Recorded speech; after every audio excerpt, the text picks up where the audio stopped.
traditional rules that defined business success, gain market share, gain relative market share, and profitability will follow, have broken down in the last 2 decades. I would like to use this morning to talk about 3 things. The first is, with respect to profitability, what are the new rules as to how to create profitability? Secondly, if we've created profitability in our business, what are the new rules for making sure that we continue the growth of profits for our enterprise? And thirdly, and perhaps most importantly, in a much more risky and volatile global environment, are there systematic things that our organizations can do to anticipate risk and to protect the profitability that our organizations have worked so hard to create?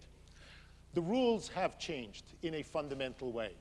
The old rule was, if you get the highest market share, you'll be the most profitable. If that is still true, it's hard to explain the experiences of American Airlines, US Steel, DEC, Kodak, Xerox, and dozens of other companies that succeeded in the market share game, but somehow profitability didn't follow. Approximately 20 years ago, a new trend hit business, and that was the migration of value from old business models to new business designs or business models that did a much, much better job for the customer. And billions or tens of billions of dollars of value migrated from the old business designs to the new. This discipline of value migration is about answering 3 questions better than our competitors do. The first is, where will we as suppliers be allowed to create profitability in our industry? The second is, what is it about how the customer is changing, not only in preferences, but also in power, that redefines that opportunity space? And thirdly, and most importantly, what's the next generation business design or business model that we have to build to capture and to protect that profitability? Now, this process of value migration did not occur randomly. It happened in several well-defined patterns. And one of the most difficult of those patterns was the evolution of an industry or a part of a value chain to become a no-profit zone, an arena of the economy where suppliers, by and large, were no longer allowed to create profitability.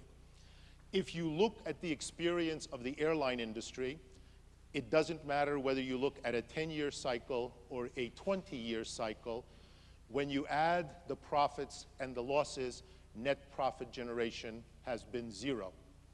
When we first developed this example, it was often misused and cited as the exception. Far from being the exception, no-profit zones are perhaps the most rapidly growing part of our economy. There are more and more places where suppliers can no longer make money. To illustrate how tough this pattern can be, let me ask you to focus on the first bullet point in the second column, the world of beverages and grocery. Many people would say that in the beverage world, Coca-Cola is the most powerful brand on the globe. And yet, let's ask ourselves a question. How much profit does Coca-Cola make in its largest single line of business, which is selling carbonated beverages to groceries in the United States? Think about the economics of the beverage business. If you buy a Coca-Cola in a vending machine, you will pay 10 cents per ounce. If you buy Coca-Cola in a restaurant, you will pay 15 cents per ounce. And if you adjust for the ice, it's 25 cents per ounce. If you buy Coca-Cola in the grocery store, you will pay 2 cents per ounce. One of the most powerful brands in the world is running a no-profit zone in its largest single line of business. Coca-Cola recognized it, and under the leadership of Roberto Goizueta in the 1980s, it changed its business model to focus especially on vending and on restaurants. In 1992, it changed its business design once again to take that model international. In 1998, it needed to change its business design one more time, and it didn't. And we've seen the value of Coca-Cola decline ever since. One of the most difficult rules of value migration is this. It used to be true that a business model or business design had an economic life of 20 to 30 years. Today, a business model or a business design will have an economic life of 5 or 6 years, and in certain sectors like technology, it may be only 2 or 3 years. That is why Roberto Goizueta always talked to his managers about the curse of the revenue line. This didn't mean that he hated sales or he hated market share. He just wanted to make sure that all of his managers understood that there was a big difference between revenue and market share and profitability, and to make sure that they focused on maximizing share in the places where profitability was allowed. One very important observation about value migration: market share is still extremely important, but it's no longer question number one. Question number one is, where will we as suppliers be allowed to create profitability in our industry? And then question number two is, how do we maximize our market share in that space? Product innovation and process innovation are still critically important, but in a growing number of industries, it is the business design innovator who captures the majority of the value. We all know what a business model or a business design is intuitively. There are 5 overarching strategic dimensions that define what our business design is today. The first, who are the customers we will serve and who are those that we will not? The second is, what is my unique value proposition? Unique value proposition. Why do the customers buy from me as opposed to my competitors? The third dimension is, what is my profit model? How does my organization make money from our customer transactions or relationships? The fourth and increasingly important one is the question of, what is our source of strategic control? How do we protect our profitability, not only against competitor imitation, but against the growing power of customers? And then finally, scope. What are the activities that we should do ourselves versus the activities where we should partner with others? I'd like to ask you to think for a moment about, what is your business design today? What is your answer to those questions? And then please think of the question, how much longer will that business design work? How much longer will it generate the profitability and growth that our owners expect? And then finally, 2 years from now, 3 years from now, 4 years from now, whatever the competitive rate of change is in our industries, what's the next generation business design that my organization needs to create or to evolve to continue to protect the profitability that we have created? The only way that you will make money from this morning's talk is to work to answer a set of questions for your business, and I will note them as we go along. And my first 2 questions for you are, first, yes sir, what are the no profit zones that we see outside our business and inside our business? And secondly, what is the next business design that we have to build in order to protect and grow our profitability? There are a couple of things that have changed about the customer that profoundly affect our ability to make money. And the first of these is the shifting power between the customer and ourselves. For many of our businesses, when we started off, we sold products that were unique to highly fragmented customers, and the balance of power was 90% on the supplier side. A senior financial officer at Merck described this world very beautifully to me when she said, "Adrian, let me tell you how pricing used to work in the old days. It was a two-step process. Step number one, we called an internal meeting to determine what the price increase to the customer should be. Step number two, we communicated the price increase to the customer." Very, very different world today, because over time, our products and services have moved from being unique to differentiated. Our customers have become more powerful, and consumers have gotten more choices, until today, in many businesses, we sell, from the customer's point of view, a commodity because they believe they have four or five other choices that are just as good, and they have become extremely concentrated or powerful. And we're familiar with the story of a sales rep sitting very quietly in a large retailer's purchasing agent's office, whether it be a Walmart or a Casas Bahia, and listening very carefully while the purchasing agent dictates the terms on which the two companies will do business. The third question that I would ask for you to think of as you think of your own businesses is, where along this distribution of power is my business today? Is it 90-10, 70-30, 50-50, or worse? Is that relationship getting stronger or weaker? And if it is getting weaker, what changes does my business have to make to rebalance that power equation? One of the most important questions for our businesses today, as a result of that changing relationship, the changing power relationship with the customer, is to ask the question, what have we designed into our business model to provide us with strategic control?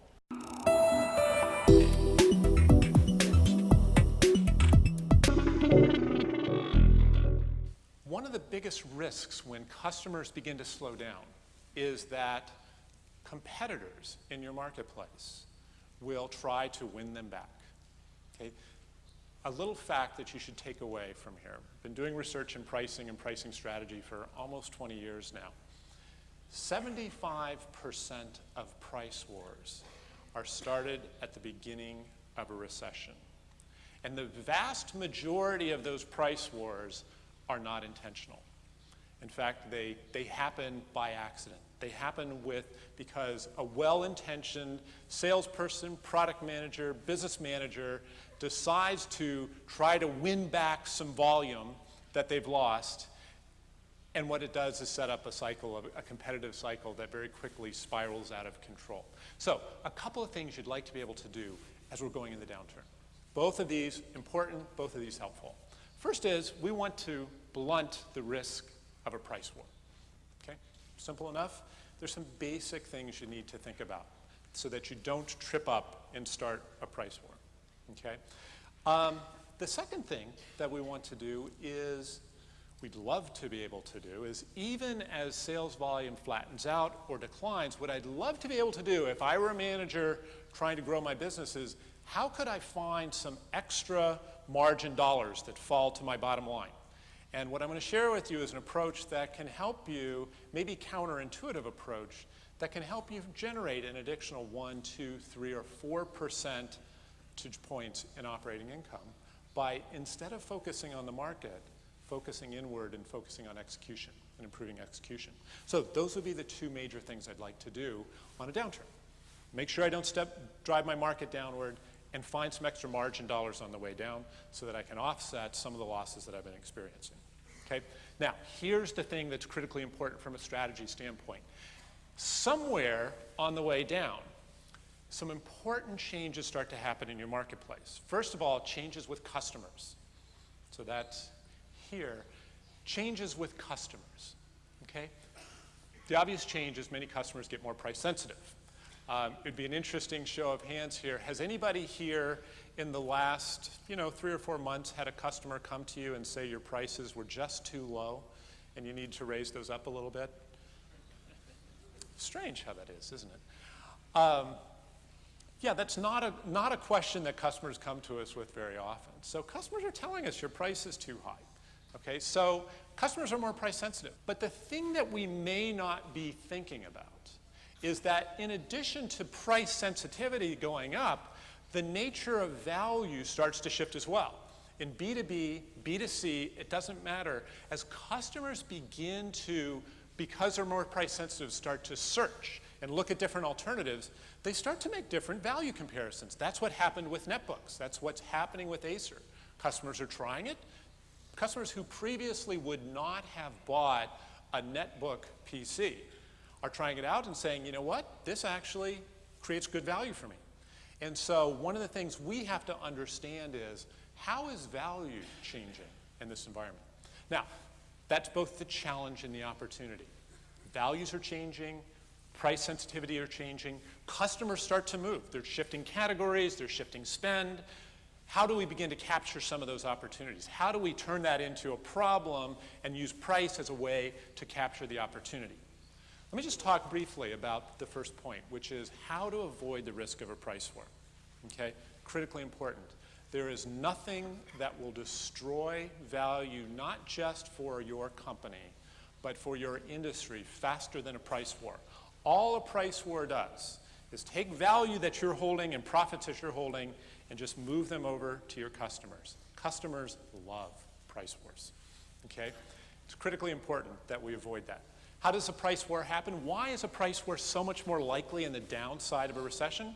Well, it's very simple. There's a system dynamic that's at play here. And we all know the story. We're living it right now. Volume goes down in the industry. Company A starts to feel their volume go down. Company B feels their volume go down. Up to now, everything's okay. But then somebody in Company B or somebody in Company A, sometimes it happens at the same time, says, let me try to win back that volume with price. Let me use price very crudely as a club to try to win back that volume. And the second that happens, Company B's volume starts to go down faster. They feel compelled to respond, and now we're in that spiral, that we call it the pricing death spiral, and we're spiraling out of control. Let me give you an example of a company just recently how this happened to them accidentally. I won't share the name of the company for obvious reasons, but this was a very large, they were a service company all across, they're global, but they're primarily in North America, a service company that was working with on some pricing strategy back in the summer. And they said, you know what, this is a good time to think about pricing strategy. Let's start to think differently about pricing. And they were making some good progress. And then September 1 came along. And things started to slow down just a little bit. You know, it wasn't, at this point, we were just putting our toes into the recession, but things had slowed down a little bit, and they had a very aggressive national sales manager. And this is a company that said, we want to start thinking more strategically about pricing, but that national sales manager was hearing every day from his salespeople that our prices are too high, we're losing accounts, and he wanted to stop that with great intent. And so September 1, he launched a program that said it authorized their salespeople to use whatever price it took to ensure that they did not lose a customer. And as soon as they made that program, they launched that program, it was completely predictable what was going to happen. Okay? And you know what? The salespeople were pretty darn good. They were pretty successful in holding on to customers. But what happened is by October, the cost of maintaining that sales volume, the cost of holding those customers kept going up and up. And in fact, what was really happening is some of those customers just stopped buying altogether. So they had to work even harder for those that were left behind.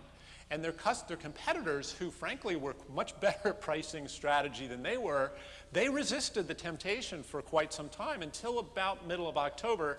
And in middle of October, they started to respond.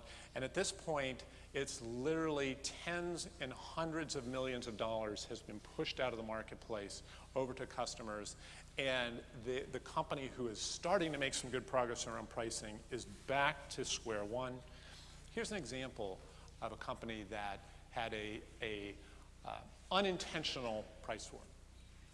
The managers were making decisions in the best interest of the company. They had all the right intent, but it slipped into overt competition. Now, here's the interesting thing. Some companies will use this, and this may be one of the opportunities for your company to actually be aggressive. In very limited circumstances, very carefully, there are opportunities to use price to gain volume here. Sir Richard Branson, who is probably one of the most famous, certainly notorious business people around, well known, made a very smart move recently. He announced a 40% price cut on Virgin Atlantic in the US, between the US and Europe, which is a market that he's trying to grow. And what they did, and so this is an intentional move. Why was that smart? Because Virgin Atlantic has a superior product. The American fleets, American, United, Delta has very old planes, lower quality business class fares. Virgin Atlantic has fantastic airplanes, newer airplanes. And this is a great opportunity to use the recession to begin to get people to try Virgin Atlantic. And here's the thing that's nice about this. Nobody who gets that deal during the recession expects that pricing to be around 2 years from now. Not a single person that flies is expecting that. And so he's getting people to try the product, try Virgin Atlantic, and hopefully, and the idea is that many of them will stick, and I think it's a good opportunity for them. So the question then becomes, how do we avoid those unintentional price wars? Here's just one other quick example just to give you a little flavor, and I'll throw the question out to you, is in the cellular market, there's a price war brewing. Historically, there's a price level that everybody respected. It's $100 per plan. Okay? What Boost Mobile did was make a very aggressive move. They cut the price by $50. Now, in most of our markets, if a competitor cut their price by 50%, that would be a notable event. Okay? So here's the question I would throw out to you. In fact, let's just have a quick show of hands. How many people would argue that that might be a smart move for Boost Mobile? That they actually have a chance to really win some share here with that price move? How many people think that might be a smart move? Not very many, which is probably not surprising just after my comments about price wars. Not surprising at all. So I'm assuming the rest of you would say probably not a smart move. Well, the answer is I don't know. But the evidence is starting to come in. You look at Boost Mobile and you ask themselves, what is the source of your advantage? How are you going to make this stick? How are you going to win customers and keep them? And frankly, they don't have much of an advantage. And the telling part of this tale is nothing happened in this market for about 3 weeks. And then about 2 weeks ago, AT&T responded. And AT&T cut their price to, you can guess what price they went to, $50. And it's not clear how quickly the other players are going to follow, but here's a case of they made the move, they started winning, competitors followed, and they started to flow out. So here's the point. Around pricing strategy, as we're thinking about this, a couple of practical things you can do as you're thinking about making sure you don't fall into this kind of trap. First of all, think about centralizing your pricing a little bit. You know, most salespeople are really good at closing deals. They're not usually very good about thinking strategically about competitive pricing. Okay? So help them. Give them some advice. Just tighten up controls a little bit. Okay? Other thing you can do is educate them. Make them understand that what may be best for them and their account may not be best for the company. So some practical moves you can make to start to think differently, get more control around, around basic pricing, competitive pricing moves.